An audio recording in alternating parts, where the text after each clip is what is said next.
we are going to figure out the camera thing. Your battery said it was exhausted, and I was like, We're trying. We really they're are. going to get what they get. Anyways, hi, and welcome back to Coming Out Creatives podcast. Or it's our podcast. We do whatever the hell we want. My name's Jayvon. I'm Jordan. I'm not... Girl... It's been a long day. We struggled with that first recording. Which y'all won't know about. Yeah. But it's just been a day. It's a good day. It seems easy because so many white men do it. But this electronics, the software and the live stream and the little Charlie XCX thing they've got right here, like it's just a lot. Simply too much for me. No, it's a lot. So technical. It's a big skill to learn. Yeah. So today we got a lot on the table. It's Pride Month. Woo! You're gay. We're gay. You actually might be straight. But yeah. Queerness.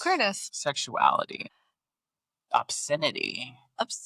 Yeah, just a little bit about what else? Obscenity. She texted me the topics. We're going to talk about how we came out. Oh, like a mini coming out? A mini coming out. This is when we realized we were queer, what that means to us. Okay. We'll pretty much get to the whole point of life by the end of it. So solving for life. You want me to go first? I think you should. Is it because I'm the queerest? It's not. I feel like you're the... Exactly.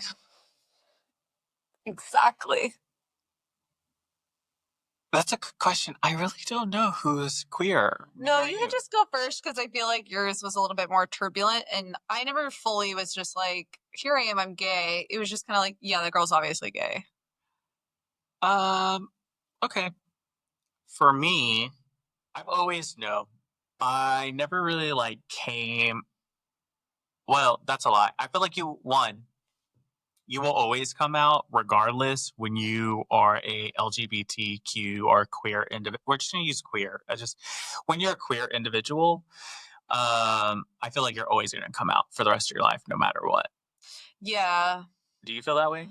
Yeah, I mean, I just think your sexuality and your gender identity and things like that are so flexible and on a spectrum that, yeah, I think throughout your life you can come out a million different times. I feel like we're jumping so far into the deep already.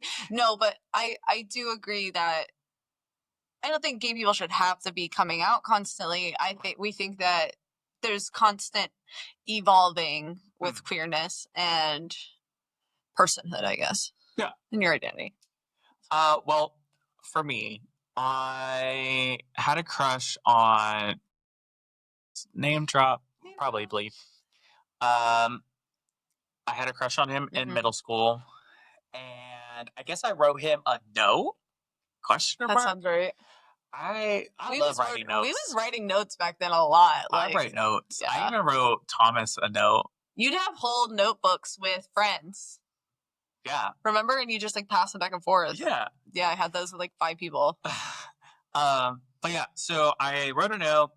And I guess it was basically confessing that I had a crush on him, yada, yada, yada. And I was going to plan to give it to him. And I guess it was in my backpack in Patty. It's always been interesting because I never felt like I actually had a coming out story. It just kind of happened. Right. Except, and this is trauma, and I will go a little bit more into my own YouTube a little bit more about it, because it could literally take up the whole day. But essentially the gist is my aunt found out. She didn't care, never told me that she found out until when I was still living with my mom and something happened and she was upset, or I had that conversation and she did cry. I remember sitting on the couch and everyone crying, coming out, and I was like, this is rough. This is rough. Then that sounds like shit. Then something happened, and then my mom was like telling Patty, like, do you know he's gay? And Patty was like, yeah, I been knew. And I was like, how the hell she know? And it's because she found that note that I was supposed to give to Trevor. And I guess it fell out of my backpack. She read it and was like, I guess I'll hold on to this. So that was at least with like my immediate family. Mm-hmm. My friends, it was just kind of like known Yeah. that I liked men, but also liked women. Like, he's gay, yeah. Because I do, like, I do claim bisexuality at the end of the day. There is a lot of bi erasure around me. Yes. That people love to erase, especially my own potential husband, hopefully fiance one day. But no, like I've been in obviously a committed relationship with a man for 7 years. But yeah. And then another thing is like coming out at work. Inappropriate. Feel like I don't necessarily come out at work. I just try to be more myself. Mm-hmm. So that's where I was like, you will always continue to keep coming out. And then a funny coming out part of my journey is that one of my cousins found out that I was gay. And I guess like told our great grandmother and like went over and was like, I can't believe Jay's gay. And like was crying that I was gay. And I was just like, it's really not that deep.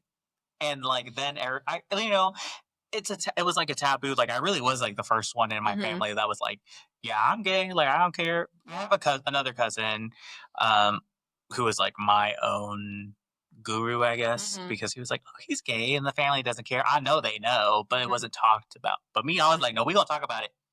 Yeah. We're gonna talk about it. It's me. I love it. Love that. Love being gay. I love being gay. It's great. Bye.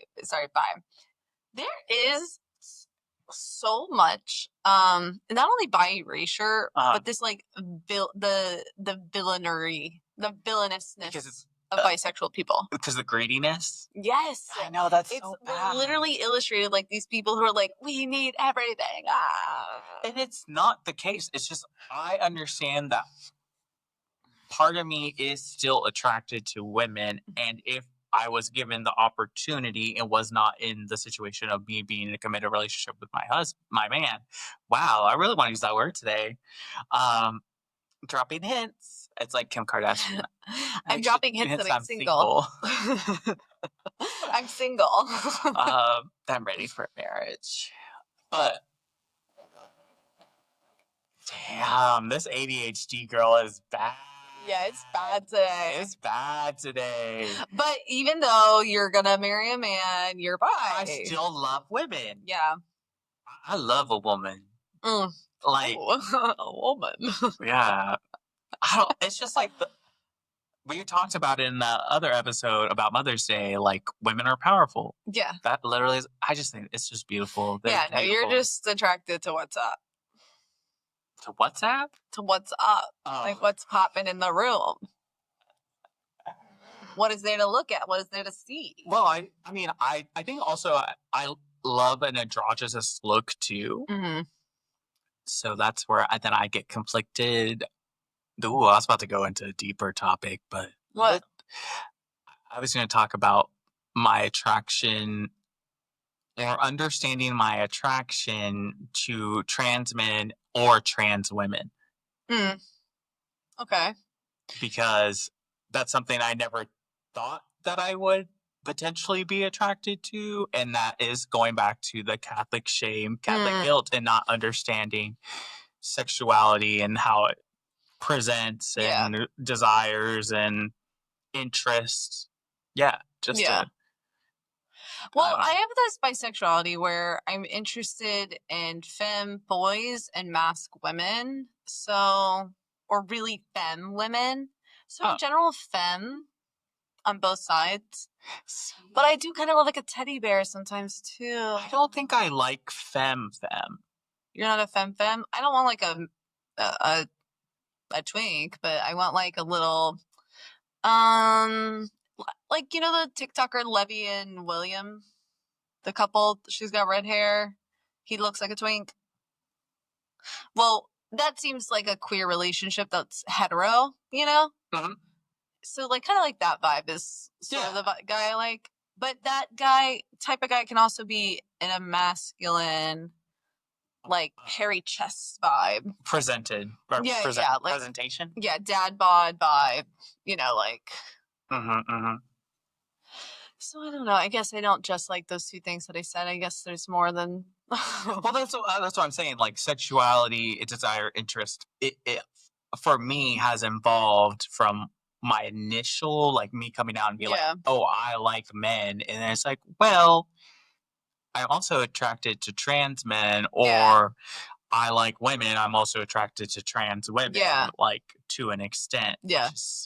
I don't know if that's going to be in the podcast. It should, because that's truthful and honest. But once again, that's like, well, it's that Catholic shame. I feel guilty for saying that. In general, like, I wish, like, because since sexuality to me exists on such a spectrum and gender is constructed and then, but also sort of like manipulated to be around a sort of sexuality principles that the society is sort of made up and sort of reinforced together. But I do think that the labels are pretty arbitrary. Like, I kind of wanted to make this point anyway, because I feel like a lot of the conversations lately, like how Billie Eilish kind of came out as like bisexual or whatever, like JoJo Siwa and her little tiff with a man, like sexuality is, or just like, and I think we like argue sometimes about whether two femmes can call one of their partner's boyfriend or not. Like, I feel like we have those conversations all the time. Like, sexuality and love and eroticism and relationships, like, we've been trying to write about that and like put definition and meaning onto those things for thousands and thousands of years. Like, sexuality is such a broad spectrum of things and of like and it really does flow. Like, honestly, for some people are more fluid than others. I consider myself fluid, I guess, or queer. But in general, there is a lot more movement and like, you know, and different relationships can be in a sense romantic without the sexuality part too, like that show Hacks or whatever. I haven't watched. You haven't seen? Okay, well, the old lady and the redhead are like clearly in love into some regard. That's what I was getting from the gist. There's also like a motherly bond. Like, there's there's layers to everything. Yeah. And that's why I don't think I ever came out, because like I was like, I don't know if I'm gay, bi, queer, a boy, like, you know what I mean? Like, I think that I always knew that it was really up and down for me. And there was really times where I was like just interested in men, just interested in women, kind of like, oh, fuck around, let's see what happens. Do you feel like maybe then the pansexual label works for you, or no? I don't know. Or she said no labels. I don't. That's the thing. It's like I really don't feel like I fit in. I also think, isn't pansexual like you are in love with the gender, or you're in love with the personality before anything else or something? I think so. I'm really bad with my queer. I don't know, because but I don't know if that's true. Like, I'm attracted to somebody's physical presence, but I've also before been like, oh, am I demisexual? Where it's like you have to be emotionally invested to kind of like get the same sort of sexual pleasure. Yeah. I have thought about being that I was that before. Like, I remember, but I think it was just like after an initial breakup where you're just like, oh, you're at least having different sex, but you're not necessarily having better sex. So you're like, oh, am I that? But I don't think that's true. Like, I think I can have a perfectly pleasant sexual experience without being in love with someone. So. Gotcha. Same. But I think that bisexuality for me most similarly depicts what you kind of feel. But really, I would say I would call myself queer before I called myself bi, I think. Fair. In public. Just because I don't know, like, also I do think that there's like all these negative connotations with bi people, like that, like in multiple. I mean, even you see it in media too. I don't remember what show I've seen recently, but like we're like, just dealing with that. Yeah. I wonder, is it just the greediness, or is it like people don't believe in bisexuality because they inherently just believe they're greedy or evil people? Like, I think that, well, because I do think it affects in a double standard. Like, I think for men, like, they're like, oh, if you like guys even a little, like, you're fucking gay. You're good, like, yeah. it's like this Women, it's hot. it's like this yeah, for men it's sort of like a loss of masculinity in a way, and once you lose a little bit, you've lost too much of it to be considered, you know. Right. But with women, I think it's more like the loving women side of it isn't treated as seriously, I don't think. So to them, it's just like this like kink that they think certain women have. So I think in some regards to the women, it's more like, yeah, you're like the villain because you really are going to be with a man, but you can kiss and do sexual things with women. But for like bi men, it's more like, yeah, you guys have a different set of masculine versus not, you know what I mean? Yeah. Like a standard to meet. Yeah, like I just feel like women can be a little bit more lovey-dovey, open, whatever. Yeah. But men are either masculine or they're not, kind of, in the eyes of... Well, it kind of goes into that whole, like, boys cry thing. Yeah. You know, like,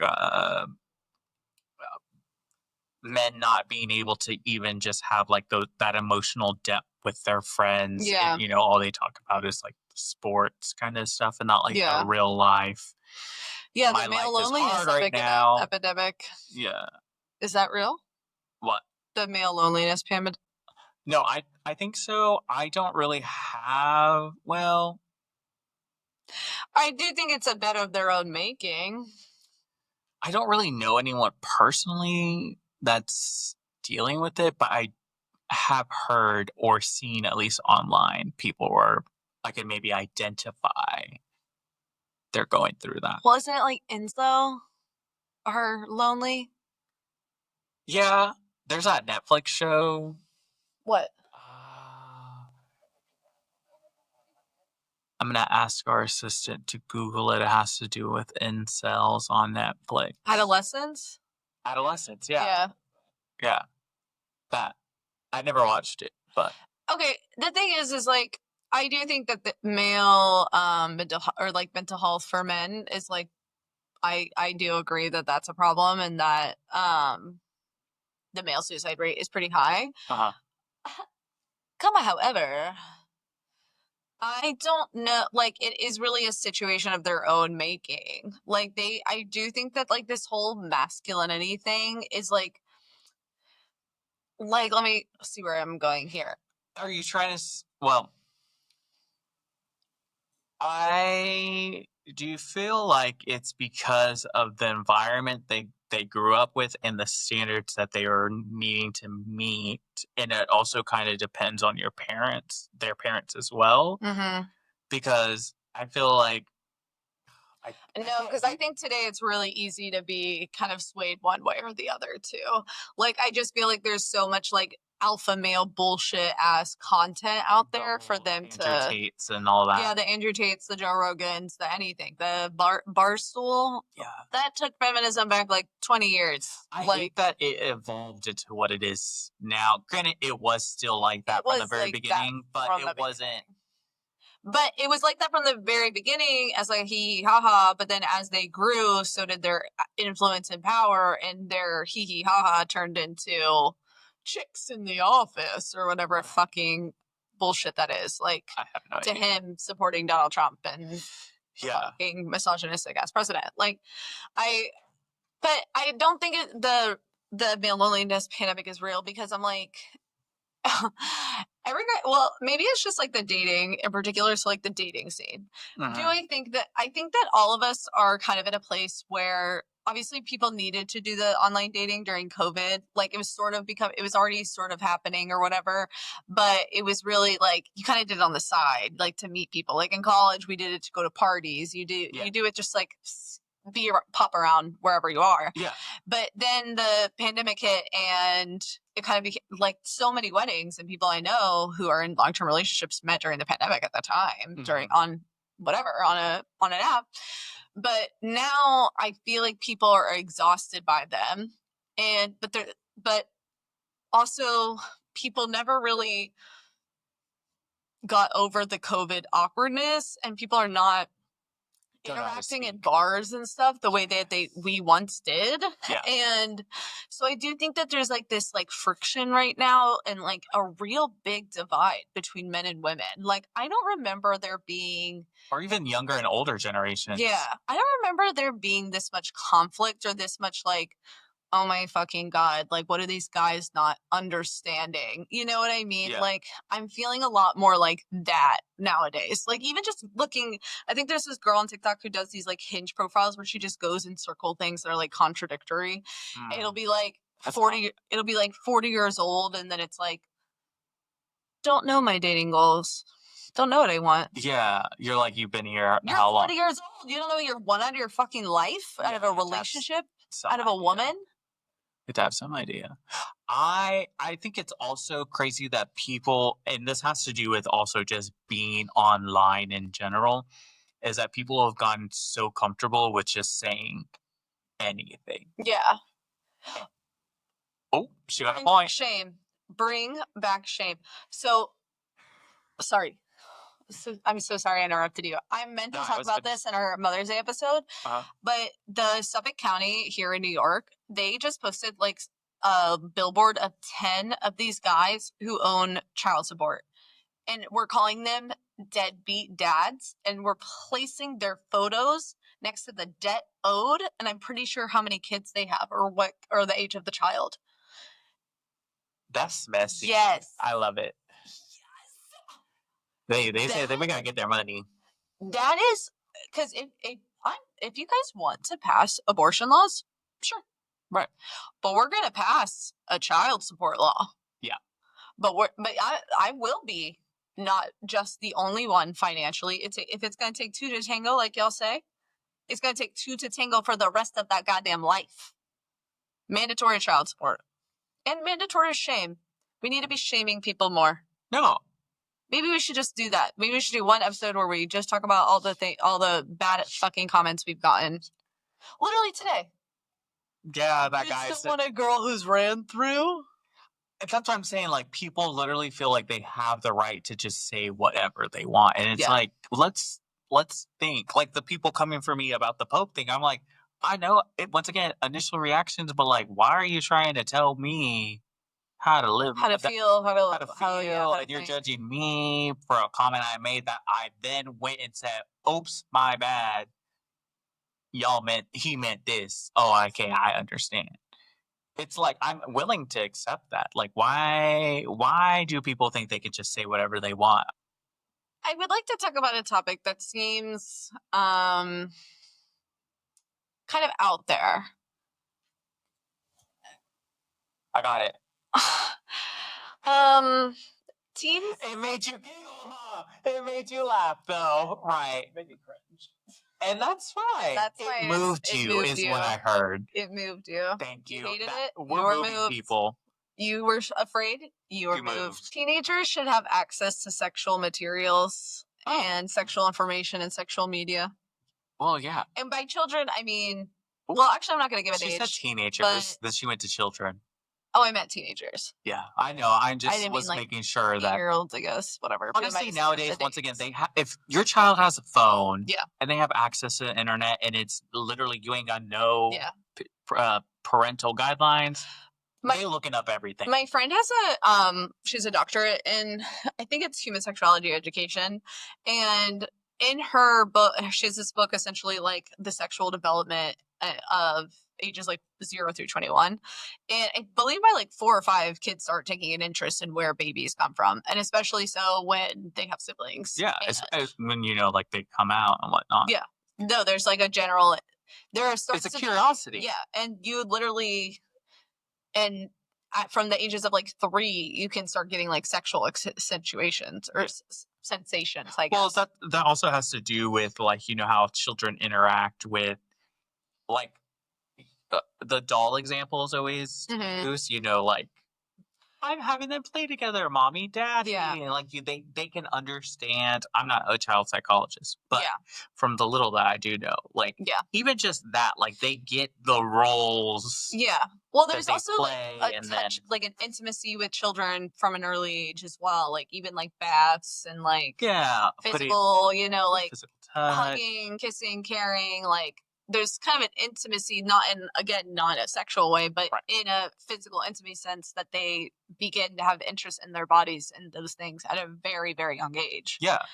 But I'm essentially saying, because there have been a lot of laws, and I just did a school project on this, that are essentially trying to protect children from sex, protect children from sexual information, from sex ed, from sex toys, from pornography, from books in the library that mention things like masturbation. And the reason that these, for one, are just like fucking perverse, and two, it's just a waste of time because they're trying to almost distract us with making us kind of infuriated over kids shouldn't have sex or kids shouldn't have access to sex. We're saving them, blah, blah, is really like a distraction from the fact that children are dying via guns. Children can't read right now. The literacy rate is at an all-time low. 1 in 3 children are homeless or in poverty or in hunger. And that they're trying to save us from children or from teenagers fucking. Yeah. If you don't have early sexual experiences that are positive and void of guilt and shame, have positive outcomes for the rest of adults' lives, sexual and romantic relationships. Well, okay, so this kind of falls back into like how we first started more of the coming out into the sexual journey and whatnot. Yeah. For myself, I used to, and here comes the Catholic shame again, demonize myself for a lot of like the early experiences that I've had with sex. Yeah. And sadly, some of mine are from SA or sexual assault from like an early age and whatnot. And, you know, I'd always be like, well, shouldn't be experiencing these things now or be as active as I am at an early age because once again, save yourself for marriage. Yeah. Wait for the right person, blah, blah, blah, you know.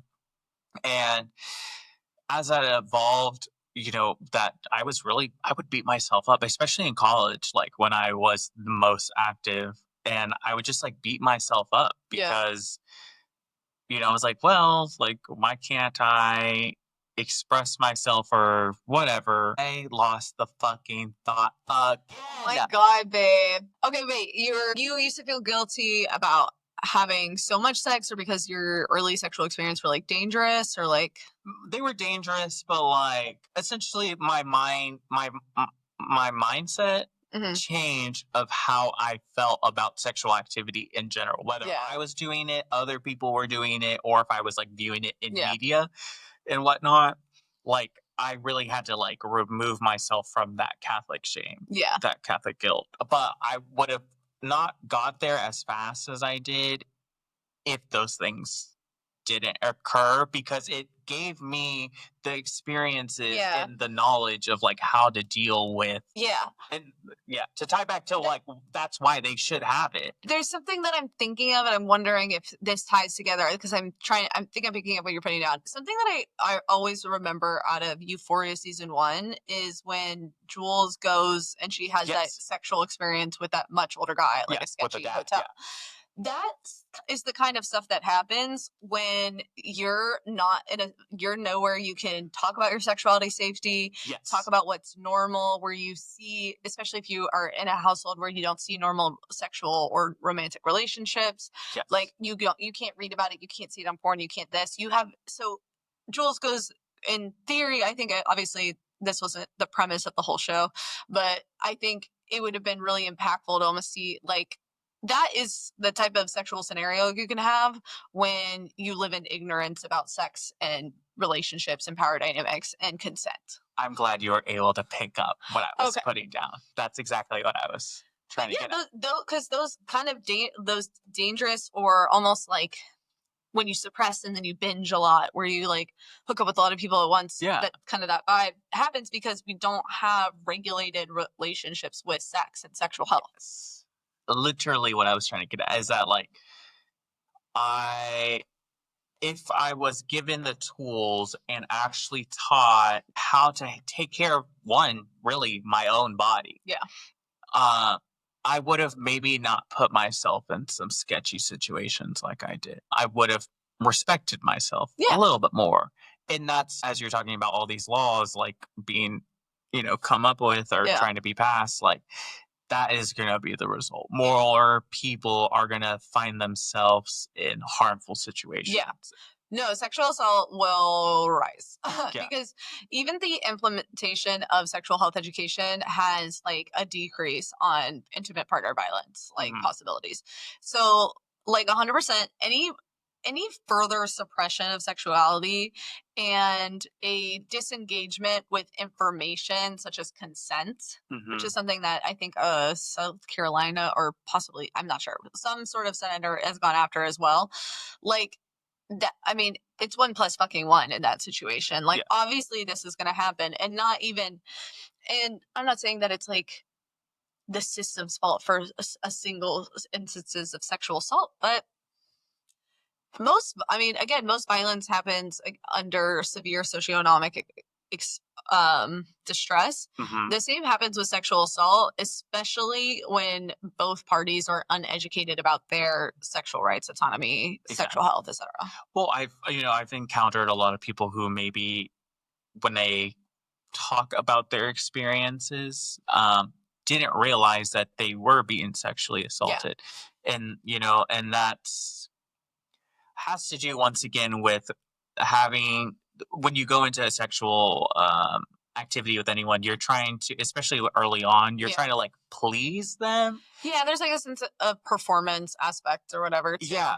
And you lose that other layer of, once again, just protecting yourself and realizing I'm losing the autonomy over my body at this point. This is where, like, pinpointing it. A lot of people don't know how to pinpoint because as I've reflected back on my own, I'm like, oh, this is where it started. That's where I should have, which it was really young. So obviously you can only do so much when it happens to you early on. And when you're young too, you're trying to prove a point with sex one way or another by not having it, having it. Cause it's such a pure thing, especially when you're growing up. Like everyone's talking about it in high school. Like, she's gotten around. That's what all those teenage shows are about. Like Secret Life of Teenager, Degrassi. Like they're all about what the kids are having sex, or Euphoria, if they're fucking or not, literally. Yeah. Like it's all about teenage fucking. So like you're talking about it a lot, especially in those younger years. So why not just give them the resources? Yeah.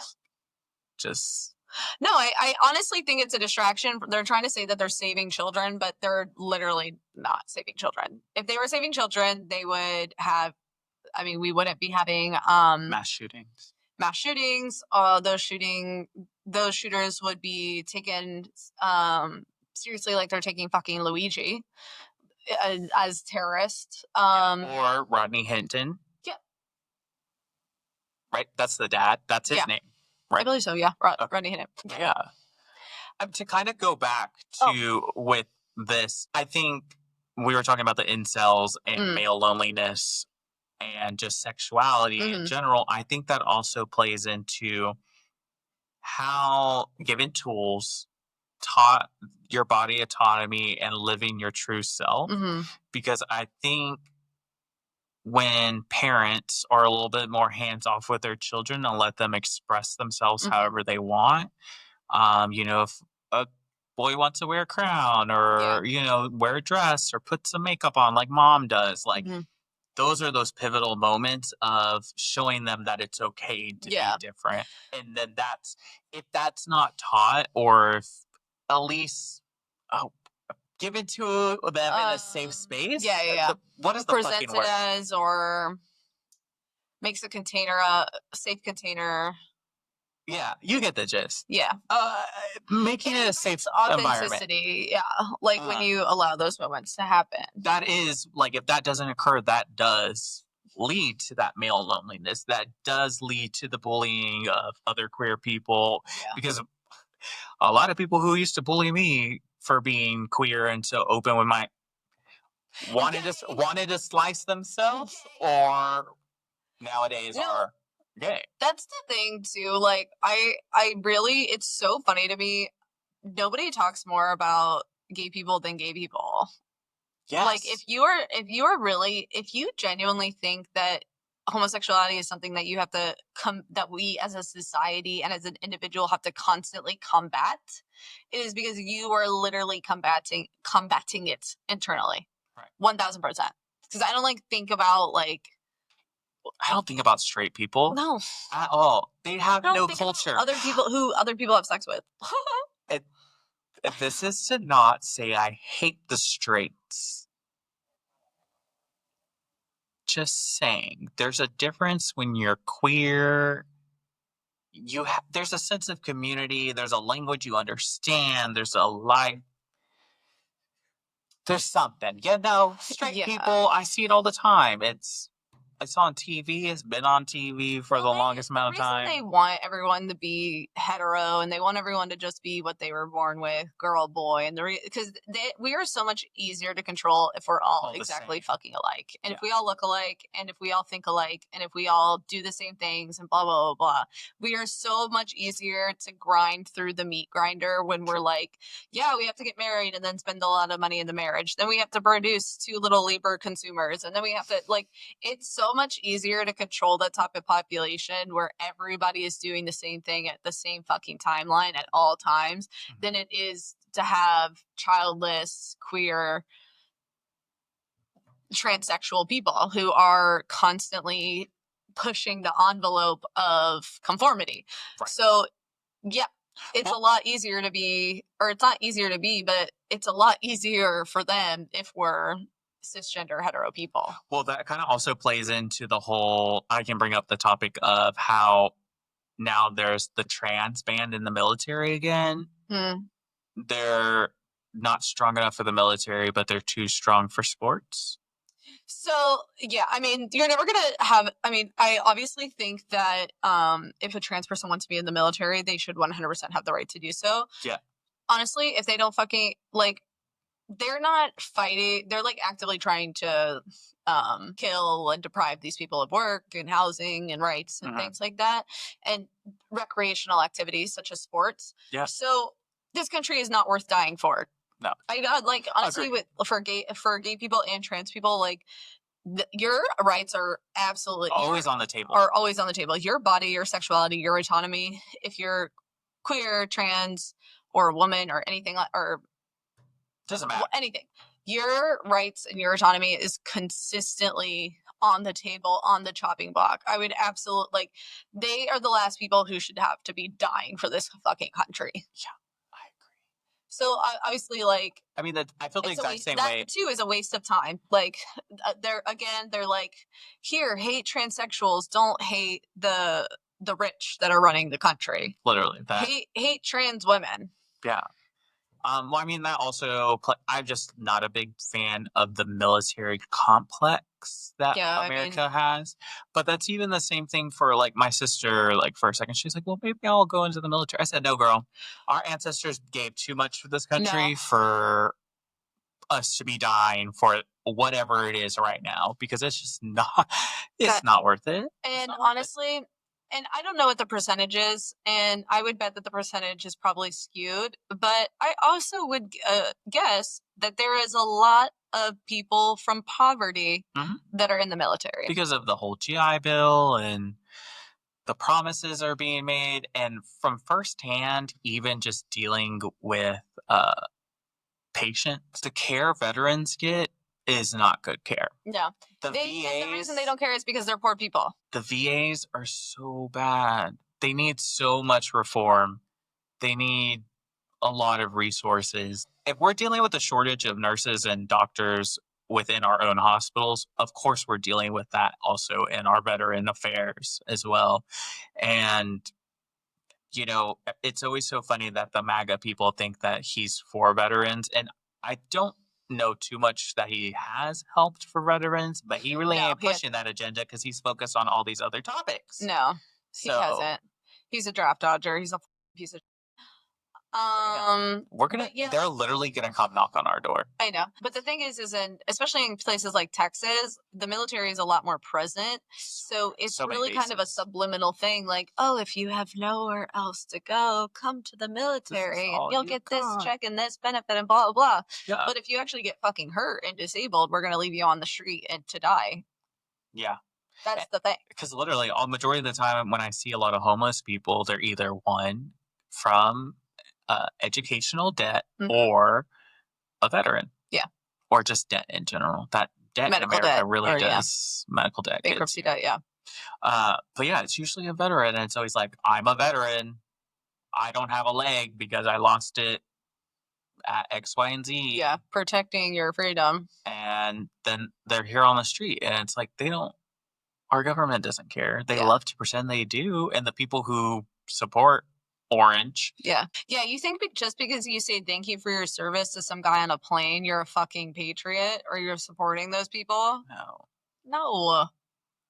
No, you wouldn't be actively voting against mental health services and Medicaid and because housing for veterans and et cetera, et cetera. Like, what's the thing the most marginalized person, like, I forget. I tried to say this the last episode, one of these other episodes, but like, isn't it like they're black, they're queer, they're trans, they're disabled, they're a veteran? The hijabi amputee. Yeah. It's really like such a shame that there is such this like nasty rhetoric happening again about queerness when it feels like we're on such like a positive trajectory for so long in our lives. Like, it really felt like each year we're able to get a little bit more. Literally, gay rights or gay marriage has only been around coming June 26, 10 years. Yeah. Just 10 years. Yeah. And now, like, the way that we are talking about trans people is actually fucking demonic. Like, it's genuinely crazy because, like, at the end of the day, every single person is a person. Like, every single person is, like, a human being. It doesn't matter. And if you don't think that, like, human beings on a fundamental level, no matter who they are, what they do, don't deserve housing, food, and clean water and education, then you're in the wrong podcast, Sweetie. You're the problem. Yeah, you're not pro-life. You're pro getting here to Earth and saying, fuck you, figure it out. And my thing is, I can never wrap my head around that, like, yeah, the people who are, like, pro-life, but could give two shits about the people who are already here and suffering. They're pro-life, but they're pro-death penalty. They're they're pro-life, but then they're anti-free lunches at schools. Yes, that one really irks my soul. That's so because that really did come in handy. Like, I didn't grow up with the most money in the world. Don't get it wrong now. I know I'd be dressed into the tins sometimes. But no, I relied on my reduced lunch, my free lunch, breakfast. Like, that'd literally be the only time I ate. Yeah. Like, and kids shouldn't have access to that. Yeah. That's just so whatever. We got a little off topic, but we are queer and we're here. We're not going anywhere. Yeah. Do you want to wrap it up? I think so. I just burped for like 10 seconds underneath my breath and it was weird. Oh, gross. So yeah, we talked about go scissor someone or something. Ooh, there's two men Peg here. A bisexual man. No, girl, my hole is ripped. Girl, I like couldn't even do it with you.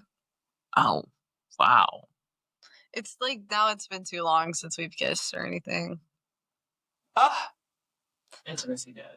Yeah, we let it die. We did. We used to make out a lot. Now Jordan doesn't love 10 me. Years. Y'all just heard it here. I mean, you're hot, but I just don't know if I want to peg you.